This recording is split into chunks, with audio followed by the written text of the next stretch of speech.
my loves, it's Shar. Welcome to or welcome back to my channel. It is so nice to see you today. It is officially September, which means we are approaching Halloween season. And as an October baby, I fucking love Halloween. I've always loved Halloween so much. It is definitely one of my favorite holidays, and something that I love to do to get in the mood for Halloween is obviously read scary books. Now, I've already done a couple of videos on my channel this year about my fall TBR and scary books that I would recommend to you, but for this video, I specifically want to focus on queer horror. And as a queer person myself, I believe that queer people belong in every genre, and so I'm giving you some queer horror books that you can check out for your Halloween season. Now, most of these are gonna fall on the weird spectrum because that's the kind of horror that I love. But I want to start with The Haunting of Velkwood. This is a book that I read for Summerween, which is a readathon hosted by Gabby from Gabby Reads, who, by the way, is one of the sweetest people. Genuinely such a kind and sincere person, and I just adore Gabby. But that's not the point. The Haunting of Velkwood I read during Summerween, and this is a story about a woman, Talitha Velkwood. Now, Talitha lived in this neighborhood that was a new development, very small number of houses. Her family moved in there, and it was a very close community, but in a kind of toxic way. And the thing is, there were a lot of things that were going on in this town. But one day when Talitha is in college, she and two of her closest friends are away, and they hear the news that there has been a tragedy. Now, the tragedy, you may be wondering what it is. The town disappeared. Yeah. I don't mean like everybody just up and left. I mean like it stopped existing in our physical space, and it's just kind of like a hologram now in the world. And people are very baffled by this and have wanted to study it. And they call the town of Velkwood after the first family that moved in, the Velkwood family. Talitha, her mother, her father, and her little sister.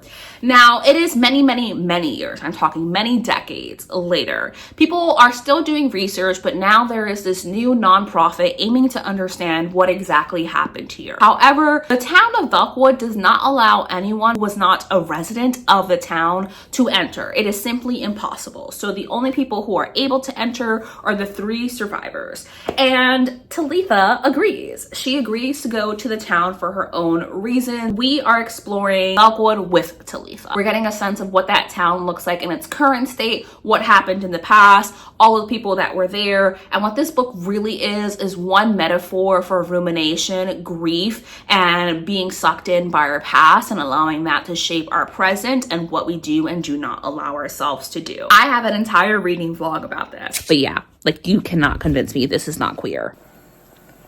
I told you it was gay. I knew it. When you wake up next to him in the middle of the night with your head in your hands, you're nothing more than his wife. Me when the book is gay. Me when the book is gay. If you want to see my full reading experience and me just fangirling over this book and hear my full thoughts, I recommend that you watch that. It is Summerween Part 2. So I will have that linked in this video for you. But this is also a queer horror book. I adored this so much, especially the conversations here about grief and rumination and the way that the author did this via this quote unquote ghost town?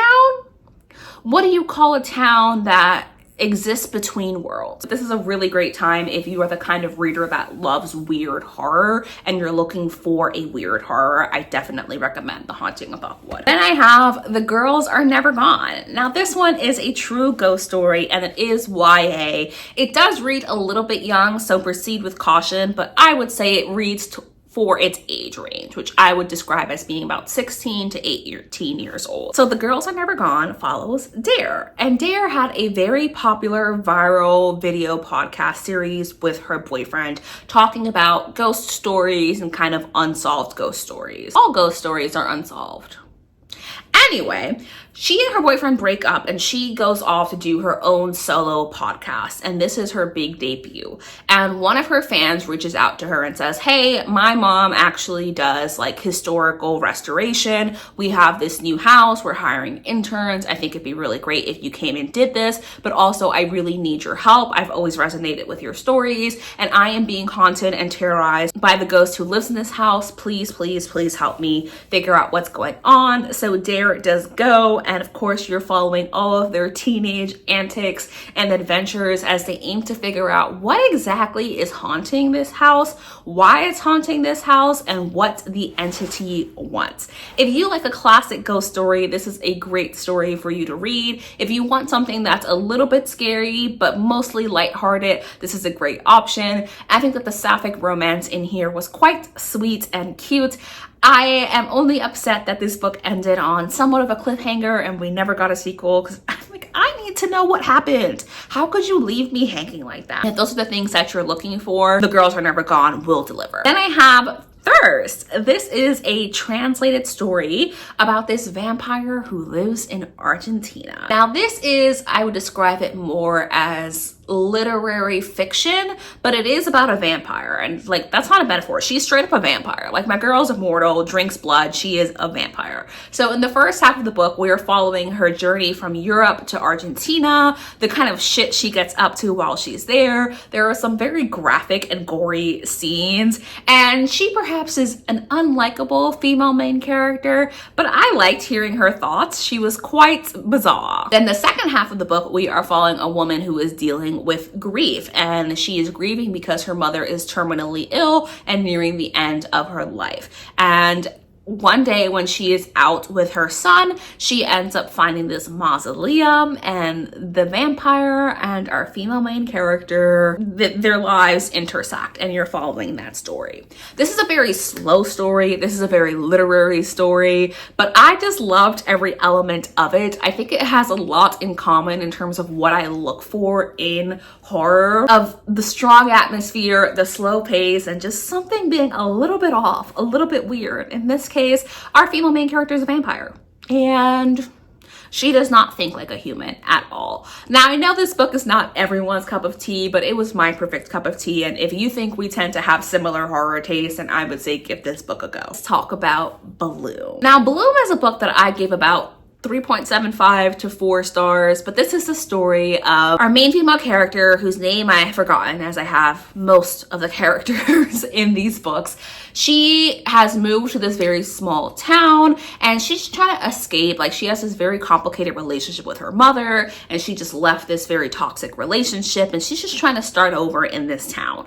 And while she is in this town, she goes to this farmer's market, and she finds the prettiest girl she has ever seen. She is immediately obsessed with her, and I remember her name is Ash, the girl that she's obsessed with. And Ash is just absolutely beautiful, and they start talking and they immediately hit it off, and it's the case of, you're so gorgeous, I can't say anything to your face. Like, she scrambled. Brain, thoughts, scrambled. She's just like, she's so pretty, blah, blah, blah, blah, blah. She's so beautiful. And she is so potentially obsessed and in love with Ash that she is ignoring some very obvious red flags. She's just like, I pretend as I do not see it. And it's a horror, besties. It's a horror. And something that Delilah S. Dawson does really well here is build up that sense of dread and eeriness, because as the reader, you're like, bitch, what the fuck is wrong with you? Like, literally open your eyeballs. Open your eyeballs. But you're also wondering, what exactly is wrong with Ash? Like, you know something is off, but you're not 100% sure what it is. But I will warn you now that our main female character, the point of view that we're in, she is potentially insufferable. She is very intentionally extremely pretentious and does view herself as being better and smarter than those around her. And if that is going to annoy you, this is not the book that I would recommend. But if you can recognize that this is supposed to be a character flaw of hers, that she is supposed to be a little bit annoying, and I think that you can get on board with it. This is also a slower story, but if you like that slow creep of dread, this is a book that I would highly recommend. My divisive baby, The Writing Retreat. So many people hated The Writing Retreat, and I know this for a fact, but you know what? She is very gorgeous to me. Was she perfect? No. but I did really love this. So this is a story of our main female character who is a writer, and she had a best friend, and all you know is that she and her best friend have had a falling out. But something that they've connected over is their mutual love for Rosa, who is a feminist horror novelist, and they are just absolutely obsessed with her. Now they've gone their separate way, and Rosa does a writing retreat every single year, and she only brings on the most talented of writers, and you have to win a spot. Now our main female character ends up actually getting one of those spots to the writing retreat, and she goes to write this story. Except, guess who's also there? That's right. It's her ex-bestie. And of course, we're following that subplot of all of this drama. But Rosa herself, she's unhinged. My girl's unwell.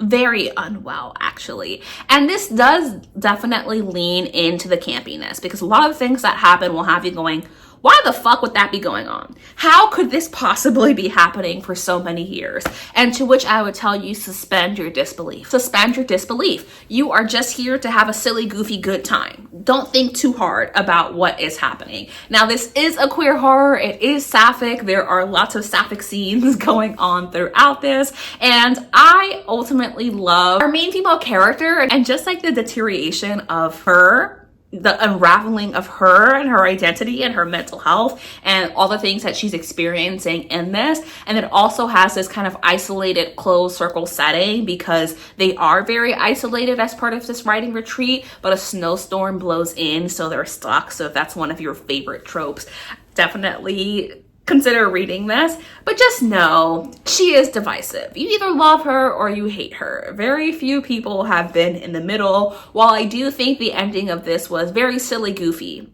made no sense at all, sometimes you just read a book, brain off.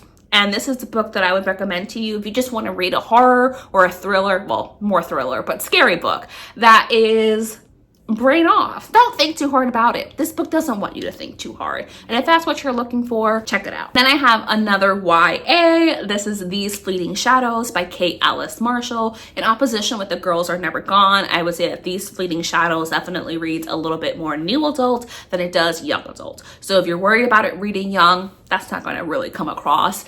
It is young, but it doesn't feel super young. So in this story, we are following a young woman who lives with her mother and her stepfather. And one day they get a letter that her grandfather, whom she has never met, has passed away. And in order to pay their respects, they agree to go to her mother's family estate, where she has not been back to for many, many, many years. And while they're there, to their surprise, they learn that the grandfather has actually left everything, the estate, the property, the wealth, everything, to her. But there are conditions. She has to stay on this estate alone, meaning not with her mother or stepfather, with her extended family whom she has never met, and she has to stay there for a year. If she can't stay there for a year, she cannot have her inheritance. Now, this is a life-changing amount of money, and her immediate family has always struggled a little bit financially, so she knows that this would change her life. So she agrees to stay behind, and immediately she just knows something is weird about this household and this family.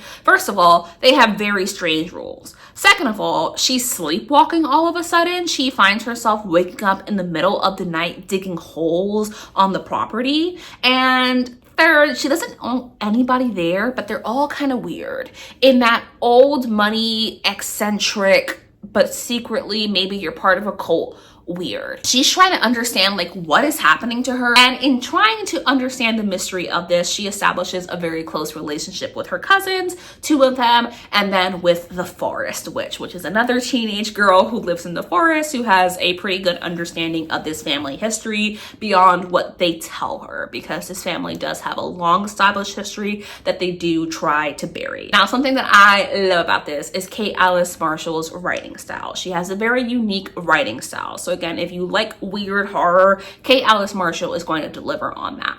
But two, this had a plot twist that blew my mind and continues to blow my mind every day. To this day, I have not read another book that has completely caught me off guard the way that this book has caught me off guard. It is a blend of horror and magical realism and paranormal, supernatural elements. There's the horror of this family, and they're very real within this fictional world. dark legacy and the horror of the things that are actually going on behind the scenes, the supernatural horror. So I adored this book so much. It continues to be one of my absolute favorites. So if you have not read These Fleeting Shadows, it's my favorite Kate Ellis Marshall, and I do recommend it. And so besties, those are queer horror books that I recommend that you check out this Halloween season if you're looking for something to deliver the scary, unsettling vibes. As always, thank you so much for watching. Please subscribe if you are not already. I post every single Wednesday and Sunday, and so I will see you on Sunday. Bye!